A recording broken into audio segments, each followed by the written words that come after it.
বন্ধুরা, চালের পোলাও তো সবাই বানিয়ে থাকি। আজকে আপনাদের সামনে শেয়ার করব সুজির পোলাও। ফুটন্ত গরম জলে এক বাটি সুজি ঢেলে দিলাম, নেড়ে চেড়ে আটার ডোয়ের মতো করে তুলে নিলাম। একটু লবণ আর শুকনো লঙ্কার গুঁড়ো দিয়ে মেখে নিলাম।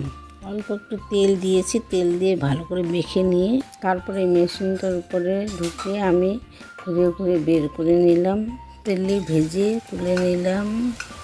লম্বা লম্বা হয়ে আছে তো সেগুলোকে গুঁড়ো করে দিলাম।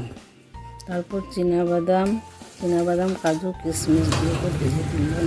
এক বাটি জল দিলাম, তেজপাতা এলাচ আর চিনি দিয়ে ফুটিয়ে নিয়ে ওই উপকরণগুলো ঢেলে দিলাম।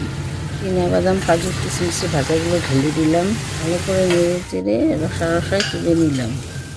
তৈরি হয়ে গেল আমার সুজির পোলাও। বন্ধুরা, রেসিপিটা ভালো লাগলে লাইক, কমেন্ট, শেয়ার, সাবস্ক্রাইব করে দিতে ভুলবেন না। Thank you. আজকের মতো এখানে শেষ। আবার পরের ভিডিওতে দেখা।